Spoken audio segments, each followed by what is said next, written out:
Les Confessions de saint Augustin, livre 3, chapitre 11. Prières et larmes de sainte Monique pour la conversion de son fils. Révélation qu'elle en eut en songe 9 ans auparavant qu'elle arriva. Voilà l'abîme dans lequel je m'étais plongé. Et vous, mon Dieu, vous avez étendu votre main du haut du ciel pour me retirer de ces profondes ténèbres où j'étais enseveli.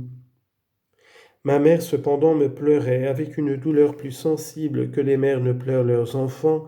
lorsqu'elles les voient porter en terre, car elle me voyait mort devant vous, et elle le voyait par l'œil de la foi et par la lumière de l'esprit que vous aviez répandu en elle. Aussi, mon Dieu, vous avez écouté ses vœux, et vous n'avez pas méprisé ses larmes dont elle versait des torrents en votre présence dans tous les lieux où elle vous offrait sa prière. Vous l'avez exaucé dès lors et l'en avez comme assuré par ce songe que vous seul sans doute vous lui avez envoyé et qui la consola de telle sorte qu'elle me permit de demeurer avec elle et de manger à sa table. Ce qu'elle avait commencé quelque temps auparavant de ne plus vouloir, tant elle avait en horreur l'hérésie détestable que je soutenais.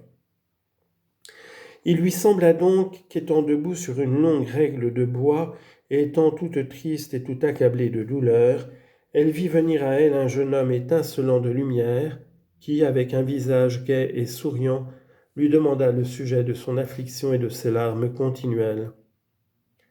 Mais d'une manière qui témoignait assez qu'il ne le faisait pas tant pour s'en informer que pour la consoler et pour l'instruire. Sur quoi, lui ayant répondu qu'elle déplorait la perte de mon âme, il lui commanda de ne se mettre plus en peine et de considérer que j'étais au même lieu où elle était. Qu'alors, regardant attentivement, elle s'aperçut que j'étais près d'elle, sur cette même règle, et d'où cette consolation lui pouvait-elle venir, mon Dieu, sinon de ce que vous daigniez prêter l'oreille à la voix et au gémissement de son cœur? Ô Dieu éternel, qui n'admirera votre puissance infinie et votre bonté égale à votre puissance, voyant que vous avez autant de soin du moindre de nous que si vous n'aviez à conduire que lui seul,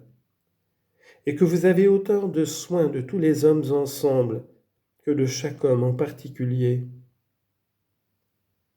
Mais n'avez-vous pas fait voir encore l'impression de votre esprit dans son âme,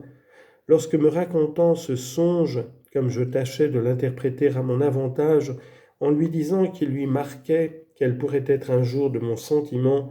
et non pas que je dusse être du sien, elle me répondit sur-le-champ sans hésiter, « Cela ne peut être, parce qu'il ne m'a pas dit, considérez que vous êtes où il est, mais considérez qu'il est où vous êtes. » Je vous confesse, mon Dieu, ce qui m'arriva pour lors, autant que je m'en puis souvenir, et ce que j'ai dit souvent depuis que cette réponse si soudaine de ma mère, par laquelle, sans se troubler du faux sens que j'avais donné à ses paroles, lequel avait tant d'apparence de vérité, elle dissipa ce nuage en un moment, et vit tout d'un coup ce qui n'était pas si aisé à découvrir et dont je ne m'étais pas aperçu moi-même avant qu'elle me l'eût dit. Cette réponse, dis-je, me toucha dès lors beaucoup davantage que n'avaient fait le songe et la vision dont il vous plut de favoriser sa piété, ayant voulu pour la consoler dans sa douleur, lui faire voir tant de temps auparavant une image de la joie dont vous deviez la combler un jour. Car depuis il s'est passé presque 9 années, durant lesquelles je suis demeuré en cet abîme de fange et de boue et dans ces ténèbres de l'erreur, tâchant souvent de me relever et retombant toujours encore plus bas. Et durant tout ce temps, mon Dieu, cette veuve chaste, sobre et dévote, telle que vous les aimez, ne cessa pas de gémir pour moi devant vous, s'animant de telle sorte que par la vive espérance de vos promesses, que bien loin d'en devenir plus négligente, elle ne donna jamais ni de relâche à ses soupirs, ni de trêve à ses larmes, ni de fin à ses vœux et à ses prières. Vous receviez favorablement le sacrifice qu'elle vous offrait pour moi, et néanmoins vous me laissiez plonger de plus en plus dans cette nuit ténébreuse de l'impiété et de l'erreur.